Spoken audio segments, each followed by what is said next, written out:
अस्सलाम वालेकुम स्टूडेंट्स, क्या हाल है आपके। मेरा नाम है अबरार चौहान। आज हम first year chemistry chapter number 10 के अंदर क्वेश्चन नंबर 6 का पार्ट बी करने जा रहे हैं। ये आयन इलेक्ट्रॉन मेथड की बाकी मानदा इक्वेशंस हैं जो बच गई थी। अब हम इसको सॉल्व करते हैं, तो चलते हैं हम लेक्चर की तरफ। स्टूडेंट, इस लेक्चर के अंदर हम आयन इलेक्ट्रॉन मेथड के जरिए ही क्वेश्चन नंबर 6 के इन पार्ट्स को सॉल्व करने जा रहे हैं। सबसे पहले हमने ये फाइंड करना है कि इसमें से कौन सा ऑक्सीडाइज हुआ है, कौन सा रिड्यूस। उसके लिए अगेन हम ऐसा करते हैं कि रफ वर्क के लिए यहाँ पे एक सीधी लाइन लगा लेते हैं और ताकि हम अपना रफ वर्क जो है आसानी से कर सकें। अब अगर मैं आयोडीन की बात करूं तो यहाँ पे आयोडीन पॉजिटिव चार्ज में होगा ऑक्सीजन के साथ। उसकी वजह क्या है?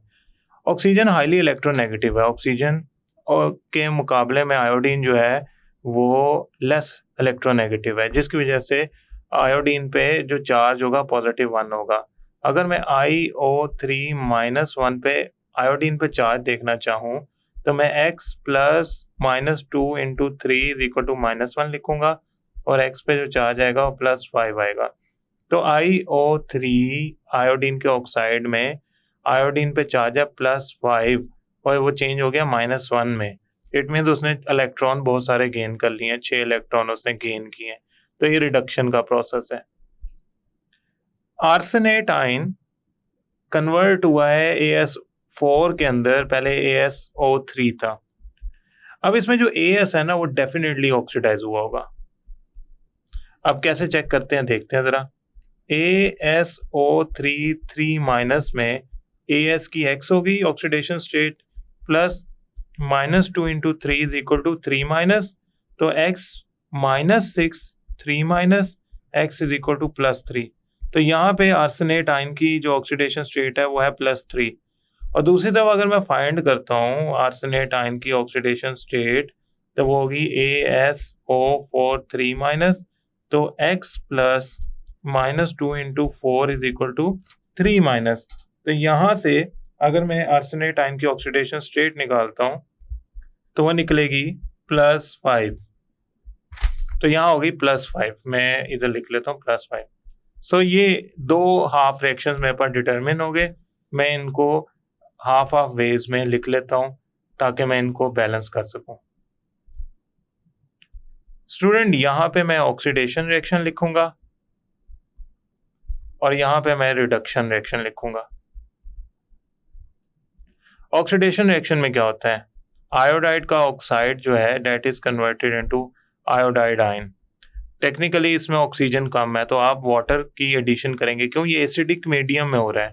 मैं यहाँ मेंशन भी कर देता हूँ, this reaction is in acidic medium. तो जब ये एसिडिक मीडियम में हो रहा है तो हम इसमें वाटर ऐड करेंगे ऑक्सीजन को बैलेंस करने के लिए। 3 वाटर मॉलिक्यूल ऐड किए ऑक्सीजन को बैलेंस करने के लिए। तो मुझे हाइड्रोजन बैलेंस करने के लिए यहाँ पे 6 हाइड्रोजन आयंस को ऐड करना पड़ेगा। तो ये मेरे हाइड्रोजन आयंस बैलेंस हो गए और मेरे पास ऑक्सीजन वाले जो एटम्स हैं वो भी बैलेंस हो गए। स्टूडेंट, एक बार याद रखिएगा, यहाँ पे आयोडीन है +5 और वो जा रही है -1 में, तो उसने 6 इलेक्ट्रॉन गेन किए हैं। तो 6 इलेक्ट्रॉन में दूसरी तरफ लिख देता हूँ 6 hydrogen ions plus IO3-1 plus 6 electron makes iodide ion plus 3 water molecule. अब इक्वेशन के दूसरी तरफ आर्सेनेट आयंस को देखते हैं। आर्सेनेट आयंस में पहली बात है ऑक्सीजन का एक फर्क है। तो मुझे ऑक्सीजन बैलेंस करने के लिए शुरू वाले आर्सेनेट आयन में ऐड करना पड़ेगा वाटर। तो ये मेरा आर्सेनेट आयन में वाटर की एडिशन होगी। दूसरी बात ये है कि जो मेरे इलेक्ट्रॉन्स हैं उनका भी फर्क है। हाइड्रोजन बैलेंस कर लेते हैं, इधर 2 हाइड्रोजन आयंस ऐड कर देंगे। जिस तरफ वाटर ऐड करता है उसके ऑपोजिट हाइड्रोजन ऐड होती है। यहाँ आर्सेनिक की जो वैलेंसी है वो है +3 और यहाँ पे है +5। इट मीन्स उसने 2 इलेक्ट्रॉन फर्दर लूज किए। तो मेरी इक्वेशन बन जाएगी वाटर प्लस आर्सेनिक का आयन, यहाँ भी आर्सेनिक का डिफरेंट ऑक्सीडेशन नंबर वाला आयन और साथ बन जाएगा 2 इलेक्ट्रॉन। अब हम इन दोनों इक्वेशंस को अप एंड डाउन लिख के बैलेंस करते हैं। 6 hydrogen ions plus IO3 iodine का ऑक्साइड वाला ion plus 6 electron makes iodide ion plus 3 water molecules, नीचे क्या आएगी वाटर प्लस आर्सेनिक का ion and that makes actually AsO4 3 minus plus 2 hydrogen ions plus 2 electrons. अब balance करना है, ऊपर 6 इलेक्ट्रॉन है नीचे 2, तो नीचे वालों को 6 से मल्टीप्लाई कर दें, ऊपर वालों को 2 से मल्टीप्लाई कर दें, तो आपकी नई इक्वेशंस क्या बनी, आपकी नई इक्वेशंस बनी।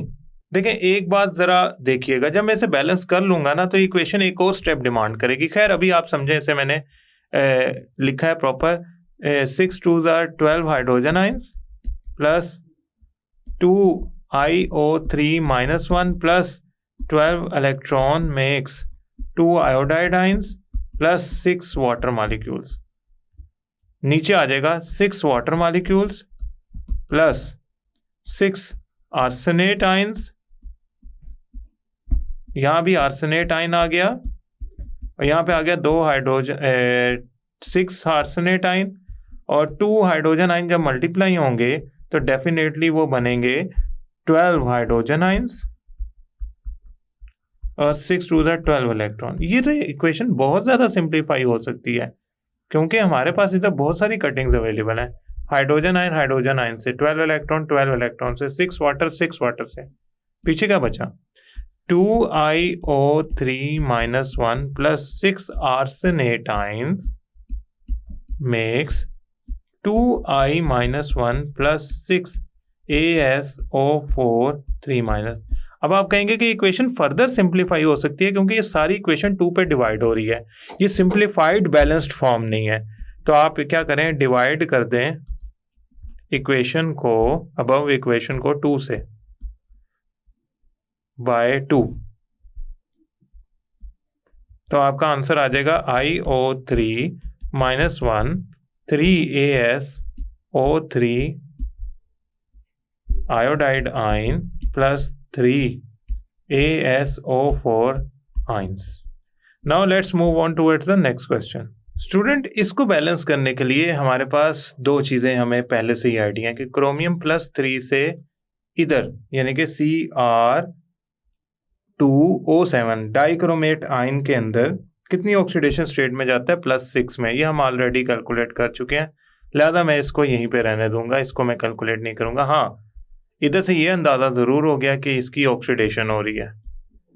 ये बिस्मथ का जो आयन है ये बिस्मथ 3 पॉजिटिव आयन में कन्वर्ट हो रहा है। यहाँ बिस्मथ पे चार्ज क्या है वो चेक करना पड़ेगा, BiO3 माइनस 1, तो इसका x plus -2 × 3 is equal to -1, तो यहाँ पे x is equal to +5 answer आ गया।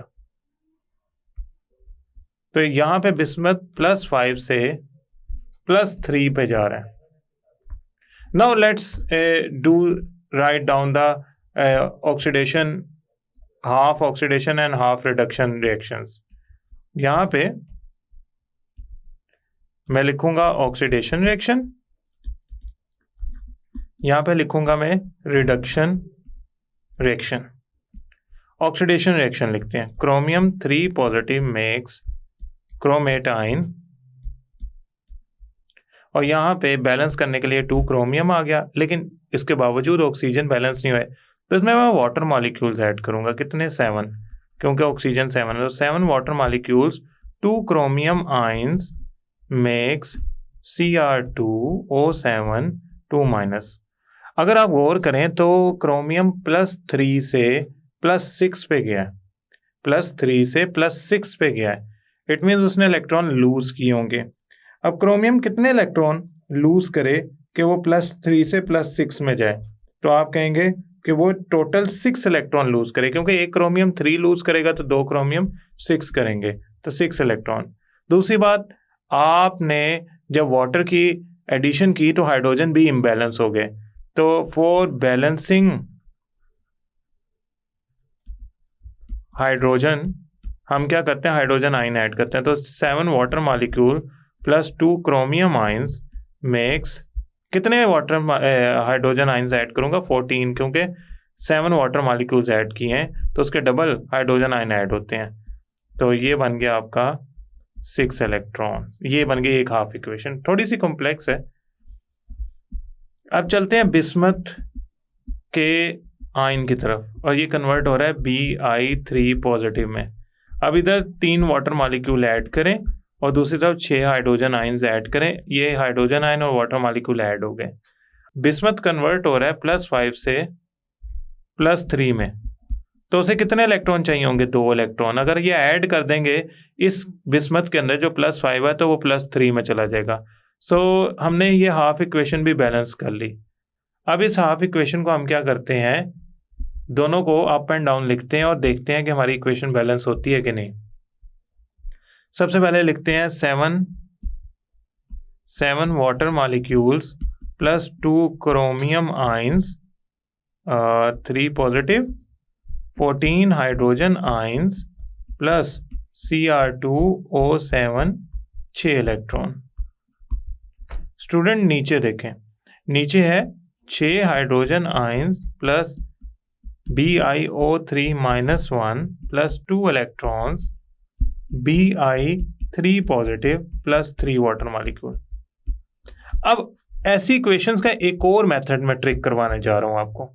जब आपका दोनों इवन हो ना, यानी कि 6-2 हो, 4-2 हो, तो आपको जरूरी नहीं होता कि आप इसको 6 से मल्टीप्लाई करें, निचली इक्वेशन को ऊपर वाली को 2 से मल्टीप्लाई करें।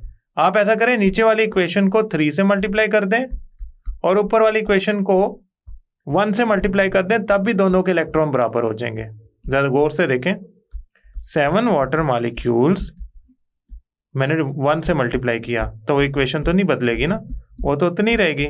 Hydrogen ions plus dichromate ions कितने हो गए? 1 नहीं रहेंगे, 6 इलेक्ट्रॉन। नीचे वाली इक्वेशन क्या बन जाएगी? 3 6 12, 3 6 18, 3 6 18 hydrogen ions plus 3 bismuth oxygen वाले ions plus 6 electron makes 3 bismuth ions plus 9 water molecules. अब अगर मैं इसको बैलेंस करना चाहूं तो बड़ी इजीली बैलेंस होंगे। 9 वाटर मॉलिक्यूल, 7 में से 2 वाटर मॉलिक्यूल छोड़ेंगे। अब 14 हाइड्रोजन आयन, यहाँ पे 4 हाइड्रोजन आयन छोड़ेंगे। ठीक हो गया, 4 हाइड्रोजन आयन और 6 इलेक्ट्रॉन से कैंसिल आउट हो गए। तो आपके पास क्या बना? आपके पास इक्वेशन बनी 4 hydrogen ion plus 2 chromium 3 positive plus 3 BiO3-1 will make 3 bismuth ions Bi3 positive plus dichromate ion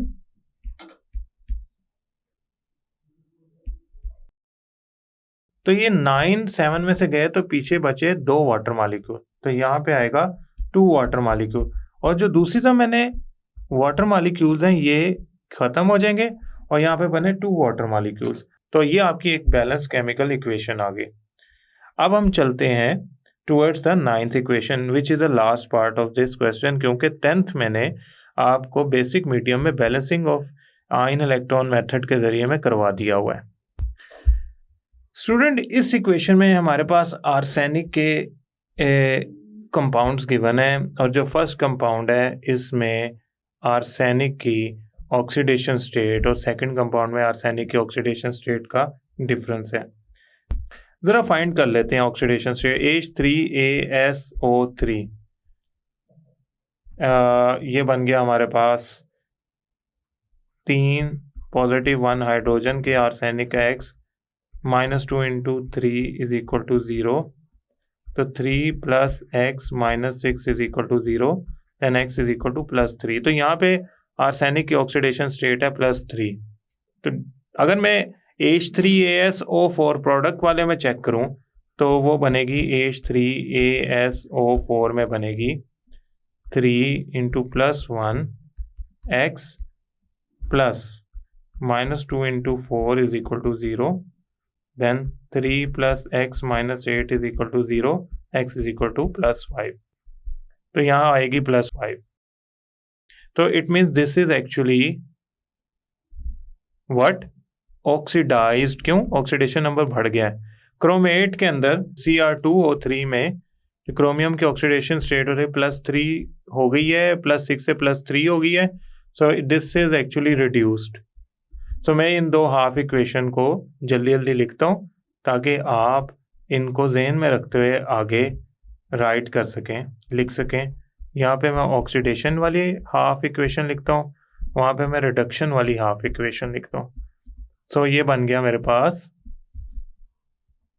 oxidation वाला पार्ट कौन सा है? H3ASO3 makes H3ASO4। अब अगर आप गौर करें तो इसमें एक ऑक्सीजन का फ़र्क है, तो मैं यहाँ पे वाटर ऐड कर लेता हूँ और इसके वजह से यहाँ पे 2 हाइड्रोजन आयंस भी ऐड करने पड़ने हैं, लेकिन स्टिल इलेक्ट्रॉन के गेन और लॉस का फ़र्क है, तो मुझे 2 इलेक्ट्रॉन रिमूव करने पड़ने हैं इन प्रोडक्ट, ताकि मेरा इक्वेशन जो है वो एक्यूरेटली डिस्क्राइब करे मेरे रिजल्ट को। H3ASO4 plus 2 hydrogen ions plus 2 electrons. दूसरी तरफ चलते हैं। Dichromate ions, they are converted into chromium ions. Student, इसमें क्रोमियम आयंस तो बैलेंस हो गए, मैंने 2 से मल्टीप्लाई कर दिया क्रोमियम आयंस को। हाँ, ऑक्सीजन नहीं बैलेंस हुए, तो इधर 7 वाटर मॉलिक्यूल्स ऐड करूंगा, तो इधर 14 हाइड्रोजन आयंस मुझे ऐड करने पड़ेंगे। इलेक्ट्रॉन का कितना फर्क है इसमें? अगर आप गौर करें तो ये +6 से +3 पे गया है। इट मीन्स 3 इलेक्ट्रॉन का फर्क है, तो दो क्रोमियम आयंस टोटल कितने इलेक्ट्रॉन गेन कर रहे होंगे? लास्ट टाइम भी मैंने आपको समझाया था 6 इलेक्ट्रॉन। ये उसी तरह है जैसा लास्ट टाइम हमने पढ़ा था रिएक्शंस में, जो इनिशियल इक्वेशंस थी उसमें। ये स्टूडेंट इसकी बैलेंस्ड इक्वेशन आ गई। अब हम ऐसा करते हैं, इनको अप एंड डाउन लिख लेते हैं। पहले लिखते हैं H2O प्लस H3ASO3। इसे असल में आर्सेनियस एसिड कहते हैं, आर्सेनियस एसिड। और ये जो बना रहा है इसे आर्सेनिक एसिड कहते हैं। लेकिन ना, मैं चूंकि इसके नोमेनक्लेचर में इंटरेस्टेड नहीं हूँ, लिहाजा मैं इसको ऐसे लिखा रहने दूंगा। नीचे चलते हैं। ये आ गया 14 hydrogen ions makes reacts with dichromate ions with 6 electron to form 2 chromium ions plus 7 water molecules। अब बैलेंस करना है, ऊपर 6 इलेक्ट्रॉन लाने हैं। तो मैंने कहा था जब दोनों इवन हो, यानी कि ऊपर 2 हैं नीचे 6 हैं, तो बजाय 6 और 2 से मल्टीप्लाई करने के आप इसे 3 से मल्टीप्लाई कर दें, तो अभी आपकी इक्वेशन बैलेंस हो जाएगी। तो आपका रिजल्ट क्या आया नया? आपका रिजल्ट बना 3 water molecules plus 3H3ASO3 makes 3 arsenic acid ASO4 plus 6 hydrogen ions plus 6 electrons. और दूसरी तरफ क्या बना? 14 hydrogen ions plus dichromate ions plus 6 electron will make 2 chromium ion plus 7 water molecules.